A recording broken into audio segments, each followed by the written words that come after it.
aos segurados trabalhadores que ficaram incapacitados de forma temporária, né, por mais de 15 dias consecutivos e que preencherem os 3 requisitos. Quais sejam os requisitos?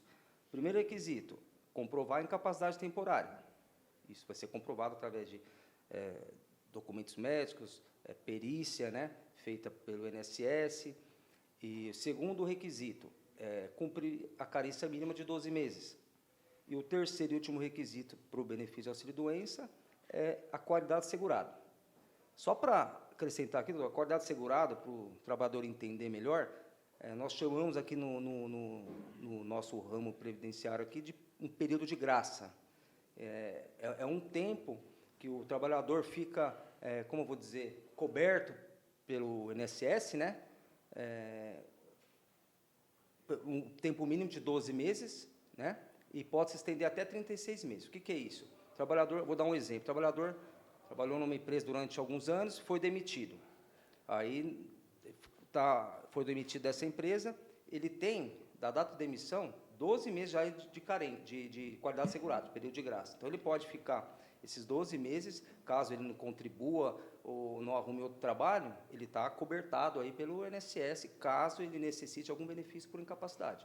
Então, esse período de graça aí, a qualidade assegurada, ele pode se estender até 36 meses, né? Vai depender aí de cada caso aí. Maravilha, maravilha. E falamos em carência, né? E há um rol, né? Há Sim. Doenças, né?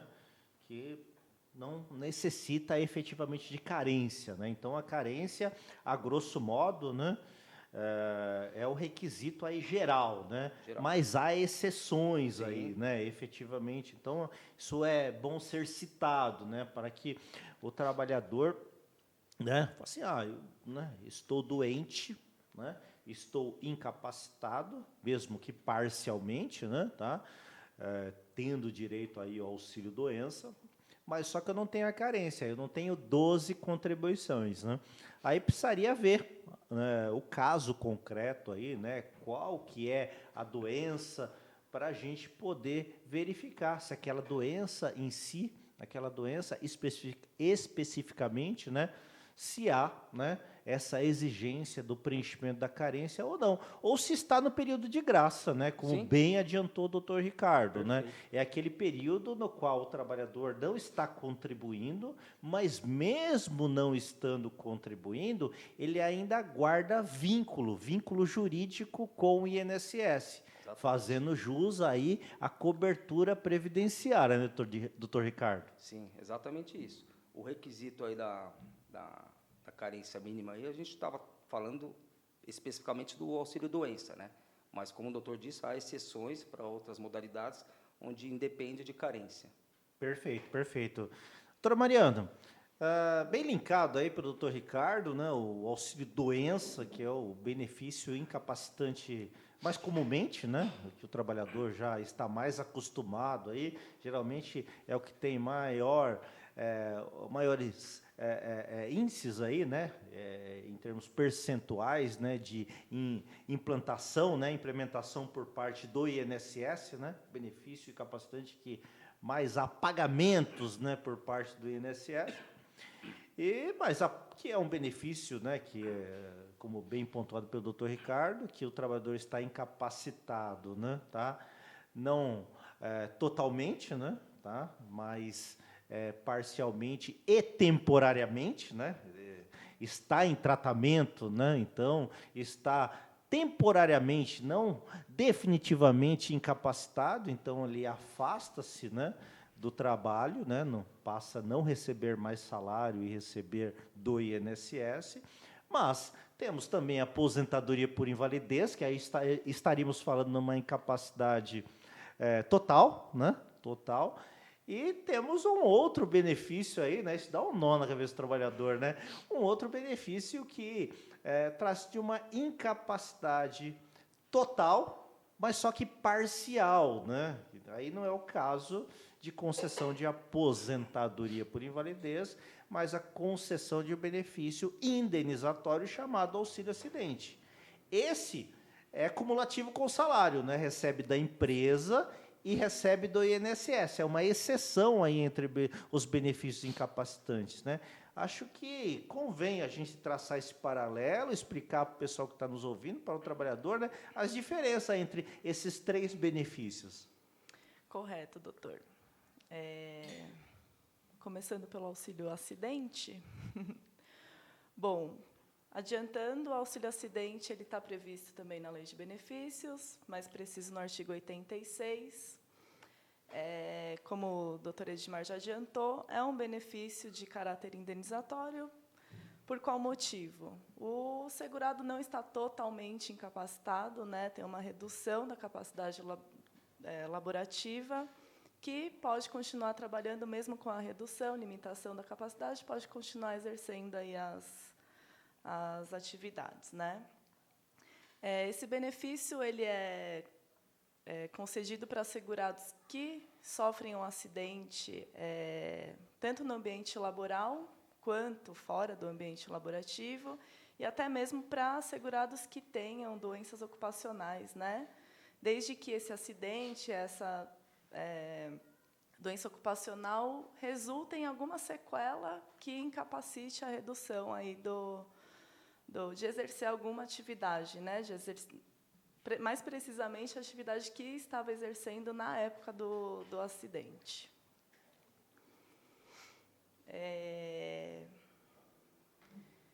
Diferente, né, da aposentadoria por invalidez, a aposentadoria por invalidez, como já adiantamos, é um benefício onde o segurado encontra-se totalmente, né, de forma definitiva, incapacitado para o trabalho. Diferente do auxílio-doença, de forma temporária, onde ele pode ter um processo de reabilitação profissional, de ser realocado em outra função, realocado de setor. Já a aposentadoria por invalidez, não, né? Ele está definitivamente incapacitado, então tem uma impossibilidade de uma realocação, de uma reabilitação, né? Perfeito. Maravilha. Acho que ficou bastante claro, e na fala da doutora Mariana, nós percebemos, doutor Ricardo, que esse benefício aposentadoria por invalidez, quando a doutora Mariana diz que precisa o trabalhador estar totalmente incapacitado para o trabalho, né, que é um benefício de exceção, né, que é um benefício, não sei se eu utilizaria a palavra difícil, né, mas de alcance limitado, vamos assim dizer, porque, veja bem, o trabalhador tem que estar totalmente incapacitado para exercer a atividade que ele, ora, exercia ou exerce, e não pode exercer mais nenhuma atividade na sociedade para que ele possa suprir as suas necessidades, assim como da sua família. Ele não pode mais alimentar-se, né, em razão do trabalho, nem prover o sustento da sua própria família, em razão de estar totalmente incapacitado para o trabalho, né? Então, aposentadoria por invalidez, né? Que casos são esses, doutor Ricardo? Que doenças são essas? A previsão legal nesse sentido, a lei exaustiva, a lei exemplificativa, né? Acho que vale a pena falarmos sobre isso. Sim, vale sim. Aposentadoria por validez, como o próprio doutor disse, a doutora Mariana colocou muito bem aqui na mesa, o segurado, o trabalhador que ficou em razão de alguma doença, agora, em específico, uma doença grave, né? Vamos tratar aqui de doenças graves, onde existe um rol na lei de benefícios, especificamente no artigo 151, que trata, elenca algumas doenças aí graves, que dão direito ao trabalhador à aposentadoria por invalidez. Vou citar algumas doenças dessas graves para o trabalhador aí saber, né? Tuberculose, hanseníase, cegueira total. Agora, tem uma discussão entre a cegueira parcial também, mas aí a gente vai entrar na outra questão, que é um outro benefício que pode enquadrar uma deficiência, no caso monocular, que é a aposentadoria da pessoa com deficiência, né? É outra modalidade. Mas temos a neoplasia maligna, né, que é o câncer, né, em estado já grave, que dá direito a esse benefício. Temos a síndrome da deficiência imunológica adquirida, que é a AIDS, né? Temos doença de Parkinson, temos a cardiopatia grave, que são doenças do coração, né, onde o coração perde a funcionalidade aí, e em decorrência disso pode trazer alguns sintomas aí gravosos, como, vou dar um exemplo aqui da cardiopatia grave. Vou dar um exemplo bem simples aqui, de um trabalhador que exerceu durante muitos anos e exerce até hoje a função de motorista de ônibus, um exemplo. Ele teve alguns problemas de saúde, fez os exames, foi diagnosticado com a cardiopatia grave, né, esse problema no coração grave. Esse trabalhador, a cardiopatia grave, aí, problema no coração que pode obstruir algumas artérias, né, que levam oxigênio para o cérebro, pode ocasionar ele em alguns desmaios, que a gente chama de síncope. Então, um trabalhador, um motorista que exerceu a vida toda a profissão de motorista de caminhão, que carrega passageiros, tem uma responsabilidade bem grande. Ele é diagnosticado com uma doença dessa, né, que está elencada na lei de benefícios, ele tem o direito a aposentar por invalidez, porque ele não pode trabalhar, sendo que em qualquer momento ele pode ter um desmaio aí no volante e causar um acidente aí, né, prejudicar a vida de outras pessoas. Então, é um exemplo assim, onde essa doença aí pode possibilitar ele requerer o benefício da aposentadoria por invalidez, porque ele não vai poder mais exercer sua função, e, como o próprio doutor disse, para levar o sustento para a própria família, ele vai precisar buscar o benefício, né? Como ele não pode exercer mais a própria função, ele não trabalhou e não tem, às vezes, um grau de escolaridade, ou não tem uma outra função, dificilmente ele vai se realocar para outra função. Então, ele é um trabalhor que faz jus ao benefício da aposentadoria por validez. Perfeito, perfeito. E agora, só ressaltando também, doutor, a Lei 813, o artigo 151, ele incluiu no rol das doenças, salvo engano, a epilepsia e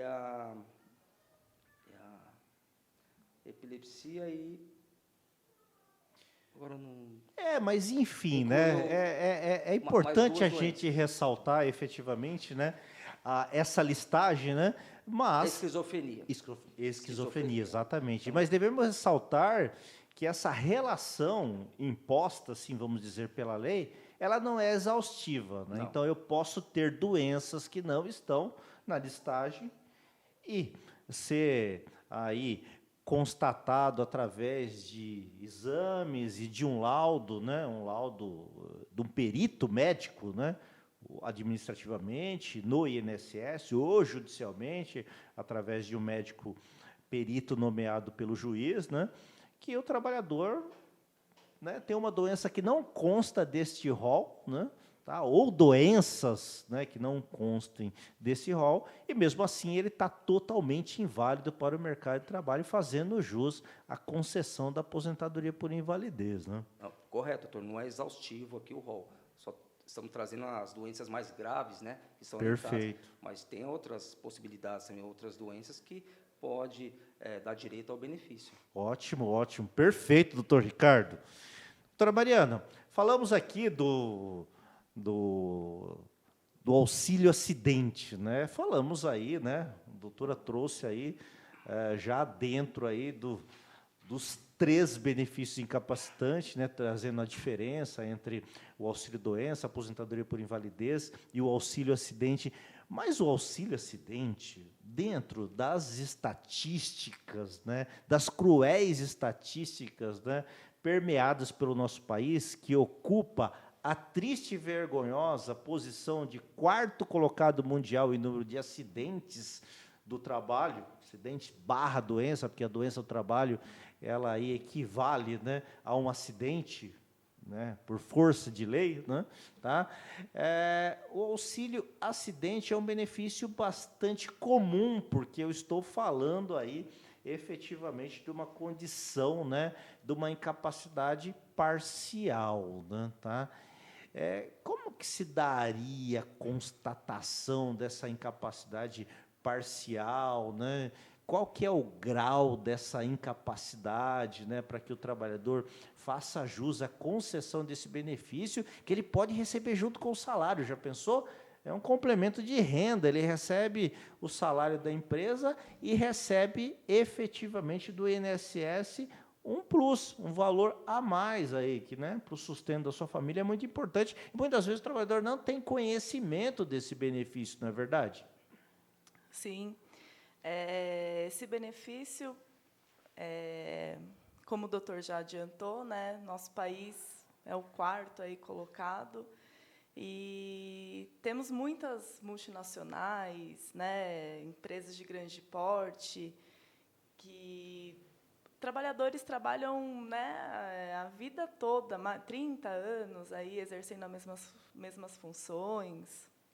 Claro que há desgastes, né, no corpo, coluna, ombros, né, exerce atividade aí todos os dias, movimento repetitivo, levanta braço, pega peça pesada, o dia inteiro, todo o turno de trabalho, então acaba gerando aí dores em coluna, dores em ombro, e que enseja, né, o recebimento desse benefício, né, desde que a gente consiga aí estabelecer que essas dores, né, essas doenças, né, que a pessoa tem, esteja relacionada aí com as atividades que acaba exercendo aí por longos anos, né?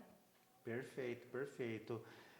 No auxílio acidente, né, bem delineado pela doutora Mariana, eu não preciso ter uma incapacidade total, né? A incapacidade basta ser parcial.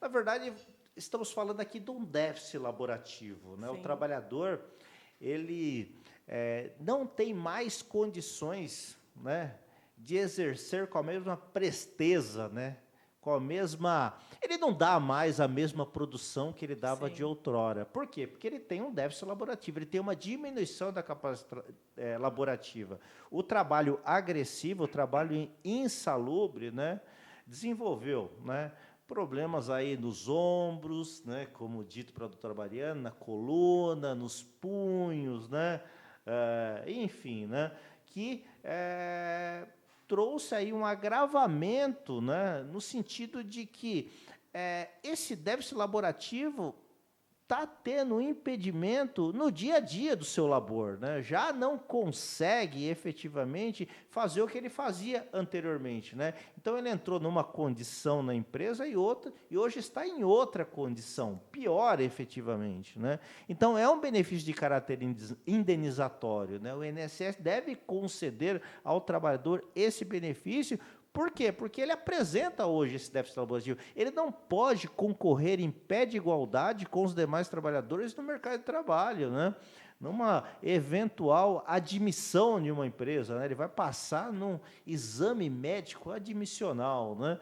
Então, logicamente, né, ele tem lá um rompimento dos tendões, enfim, né, eles têm placas, pinos, parafusos, né? Então, claro, né, em detrimento a outro trabalhador que não tem limitações funcionais, ele acabará perdendo a vaga, vamos assim dizer, né? Então, é justo que haja essa indenização para o trabalhador. Indenização do ponto de vista trabalhista, né? Uma reclamação trabalhista para a empresa indenizar o trabalhador em razão desse déficit laborativo, e também uma indenização previdenciária, que o INSS, né, pague esse benefício ao trabalhador. Não é verdade, doutor Ricardo? Nada mais justo. Se ele teve a perda, a redução da capacidade, em razão, às vezes, de anos trabalhando, né, de ter sido acometido por alguma doença ocupacional em decorrência da atividade exercida, nada mais justo do que ele ter direito a uma indenização aí, como a própria doutora Mariana colocou, que é o benefício de auxílio acidente. Perfeito, perfeito. Então, a gente está falando de benefícios incapacitantes, então o trabalhador tem que estar incapaz. Isso é o primeiro requisito, logicamente, né? Ou total, ou parcial definitivo, ou parcial temporário, né? Então, de acordo com o grau, a condição incapacitante, ele faz jus a um determinado benefício, como nós já salientamos aqui anteriormente, né? Mas como que a gente vai aferir essa incapacidade? Como a gente diagnostica essa incapacidade? Ó, está incapacitado assim, está incapacitado né, parcial, temporariamente, parcialmente, né? Para efeitos de concessão, seja no INSS, seja na Justiça, do benefício incapacitante, doutor Ricardo? Através da perícia médica, né? Então, basicamente, é para se atestar aí qualquer incapacidade, seja ela temporária, parcial, total, tem que o segurado, o trabalhador, passar por perícia médica. Agora, temos duas esferas aí, onde são tratados essa questão. A administrativa, que seria, no caso, a primeira fase, né? Que é o segurado que estiver incapacitado, ele agendar uma perícia, onde ele vai ser atendido por um médico, um perito do INSS, onde vai ser realizada essa perícia, e qual o objetivo da perícia é comprovar a existência de uma incapacidade, ou as condições de alguma forma, incapacitou o trabalhador. Temos a perícia também judicial, isso através de uma ação judicial, o juiz que vai determinar, vai nomear um perito da Justiça, né, de confiança da Justiça, para ser realizada essa perícia, para que possa ser comprovada aí a incapacidade aí do trabalhador. Perfeito, perfeito. Doutora Mariana, o doutor Ricardo já entrou aqui no tema, né? Nessa questão, no tema não, nessa questão, né? Mas vamos exemplificar aqui, supor, né? O trabalhador está incapacitado, foi lá no INSS, agendou, né, a concessão do benefício, apresentou os exames médicos, né, os laudos, os relatórios médicos, né, e lá a carteira de trabalho, enfim, né, todos os documentos exigidos pelo INSS, principalmente a documentação médica, que aponta ali a existência da incapacidade, mas o INSS simplesmente negou. Falou, não, você não está incapaz, você não tem direito à concessão de benefício incapacitante nenhum, né? O que o trabalhador deve fazer nesse caso? Ou nesses casos? Nesses casos, aconselhamos, né, primeiramente, procurar um advogado de sua confiança para que possa receber as melhores orientações, né? O benefício negado no INSS, o segurado tem duas opções, né? Ou um recurso na esfera administrativa, né, no próprio INSS, ou entrar com uma ação judicial, né, em face do INSS. A ação judicial tem uma oportunidade maior aí de ter uma concessão, porque será realizado novamente uma perícia médica, dependendo do benefício, né, até uma perícia no local de trabalho para comprovação da redução do auxílio-acidente. Então, o segurado tem essas duas saídas, ou um recurso administrativo, ou já entrar com uma ação junto ao INSS, né, para requerer aí o benefício pretendido. Ah, perfeito, perfeito. Bom que o trabalhador fique atento aí, né, Doutor, aos posso seus pegar direitos. o gancho da doutora aí? Lógico, doutor Ricardo. Me permitir pegar o gancho. Doutor Mariano colocou muito bem aí a questão aí, no caso do indeferimento, né, de ajuizar a ação em busca da comprovação da incapacidade. Ora, por conta de um equívoco, às vezes, do perito do INSS, né, o trabalhador tem vai ter essa oportunidade de buscar isso via judicial. O importante é deixar claro para o trabalhador aqui, doutor, é que ele busque um profissional especialista na área da previdência, de sua confiança, até mesmo em forma de uma parceria, que esse profissional vai estar orientando ele, dependendo do caso a caso. Às vezes, dependendo da modalidade, do tipo de incapacidade, o profissional pode orientar o segurado nos procedimentos da perícia, na documentação que ele deverá levar, né, nos documentos, que às vezes o segurado vai em busca sozinho do benefício e por conta de uma falha aí, de uma falta de informação, ele deixa de apresentar algum documento que pode fazer diferença aí na hora da perícia, né? Então, o importante é o segurado, como ele não tem muito essa informação, não entende muito dos benefícios, procure um advogado especialista na área previdenciária, que ele vai orientar melhor e formar essa parceria para que ele tenha êxito aí na busca do seu benefício. Perfeito, perfeito. Já chegamos até a citar aqui, né, tá? Como nós estamos falando de incapacidade e não de deficiência, o doutor Ricardo falou assim, para esse benefício aqui, né, para essa condição, né, para essa doença, né, que citou a visão monocular, né, nós poderíamos falar na concessão de um outro benefício, não por incapacidade, mas sim por deficiência, que é a aposentadoria concedida à pessoa com deficiência, né? Então, são duas coisas distintas, né? Uma coisa é a incapacidade, a outra coisa é a deficiência, né?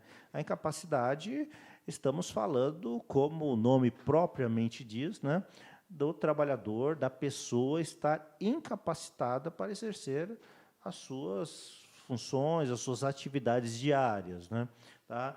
E, por sua vez, a deficiência, nós estamos falando de impedimentos para que a pessoa, no caso aqui o segurado, né, possa aí alcançar a plenitude do seu convívio social, laboral, doméstico, né, tá? Então, às vezes a gente pode ter as duas condições, né? Então, estar incapacitado parcial e definitivamente, e, ao mesmo tempo, essa capacidade parcial e definitiva importe também numa condição de deficiência, né? Mesmo que leve, né? Fazendo jus aí a ambos os benefícios, né? O benefício de auxílio acidente, assim como se preencher os requisitos, o tempo exigido, né? Poder aposentar-se, né, por tempo de contribuição, ou até mesmo por idade, né, tá? Com menor tempo, né, isso é interessante, com valor maior, né, essa aposentadoria da pessoa com deficiência.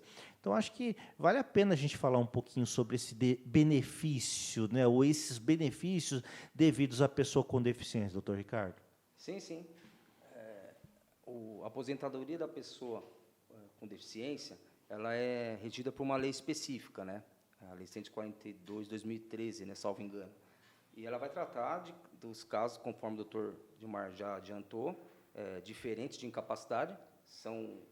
A deficiência é quando a gente fala de impedimento a longo prazo do segurado ou trabalhador. Tem um impedimento aí que acabou aí resultando aí numa limitação dele, né? Uma limitação no trabalho, e ele reunindo esses requisitos, e ele pode, com um tempo menor do que o tempo colocado pela lei de benefícios, né, com um tempo inferior, ele alcançar a própria aposentadoria por tempo de contribuição, mais benéfica, 100%, ou até mesmo a aposentadoria por idade da pessoa com deficiência, né, que é com 15 anos, mas esses 15 anos tem que estar, todos eles, comprovado aí que há esse impedimento a longo prazo, é comprovada a deficiência mesmo, né, de forma leve ou moderada ou grave, né. Então, isso pode ajudar o trabalhador que ainda não reuniu os requisitos suficientes para a aposentadoria, ele comprovar que ele tem esse impedimento aí, se ficar comprovado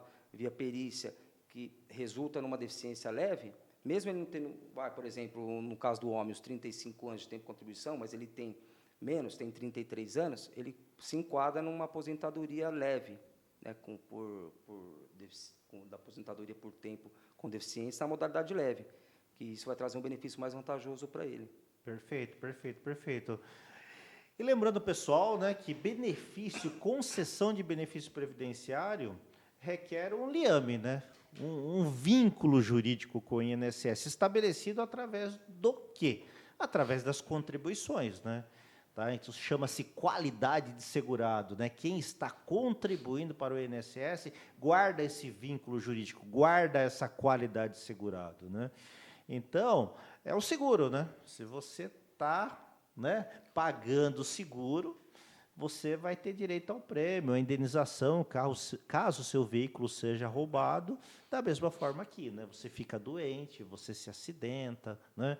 Se você está contribuindo para o INSS, efetivamente você faz jus aí a benefício previdenciário. Se você não está contribuindo, via de regra você não tem direito, mas você pode ter direito, porque há exceções, né? Por exemplo, benefício decorrente de acidente de trabalho, né? Trabalhou, foi admitido, começou a trabalhar, né? Lá, registrou em CTPS, trabalhou, ou nem estando registrado, né? Trabalhou um dia e se acidentou, né? Não houve sequer uma contribuição previdenciária, né? O trabalhador tem direito a benefício, né? Por quê? Porque a lei assim determina efetivamente, né? Tá? Então, muitas das vezes, ou melhor, em algumas vezes, não havendo contribuições, pode ser que o trabalhador faça jus aí ao benefício previdenciário, mas via de regra precisa estar contribuindo para ter direito ao benefício. Doutora Mariana, muito obrigado aqui pela participação, brilhante participação, né? Esclareceu aqui, aclarou aqui, né? Tenho certeza disso aí, as dúvidas do pessoal que está nos assistindo aí através das nossas redes sociais, né? E além de agradecer, passar para ti a palavra para as considerações finais. Muito obrigado, viu? Obrigada pelo convite. E é isso. Maravilha, maravilha. Espero vê-la aqui outras vezes. Com certeza, doutor. Obrigada. Maravilha. Doutor Ricardo, muito obrigado mais uma vez, meu amigo, né? Sempre muito claro nas respostas, né? Uma linguagem fácil, uma linguagem acessível, principalmente para o trabalhador que está nos assistindo, né? Que esse é o objetivo, levar a informação ao maior número de pessoas, para que essas pessoas possam exercitar, aí, exercer o seu direito, né? Ou melhor, a sua cidadania, né? Tá? Então, só tenho a agradecer e lhe passo também a palavra para o doutor para as considerações finais. Eu que agradeço, doutor Edmar, mais uma vez aí pelo convite, participar com a doutora Mariana, que é a parceira do dia a dia, uma pessoa muito assim, eficiente na área previdenciária, e muita sabedoria. Acrescentou bastante aqui hoje no nosso debate, e como o doutor disse, o objetivo é levar a informação. Então, agradeço mais uma vez pelo trabalho que o doutor faz aqui, trazendo esse diálogo aqui, levando para o trabalhador que não tem essas informações, né? Infelizmente não tem e precisa disso. O escritório está de parabéns. Mais uma vez agradeço a presença. Perfeito, perfeito. E lembrando a todos para acessar as nossas redes sociais, porque lá tem muitas matérias, muitos vídeos, né?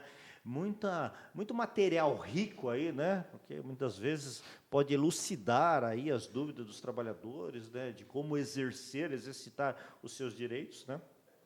Tem lá o nosso Facebook, o nosso Instagram, né? YouTube, né? Onde os vídeos ficam gravados, os podcasts, né? Vão ao ar lá pela plataforma do YouTube, assim como acessar nosso site, porque vinculado ao nosso site tem o nosso blog, e no blog há várias matérias escritas aqui pelos nossos advogados, especialistas em direito previdenciário e direito do trabalho, né, que são bastante esclarecedoras, né, tá? Bom, pessoal, ficamos por aqui, obrigado pela participação, até o próximo Direito e Diálogo, um abraço a todos.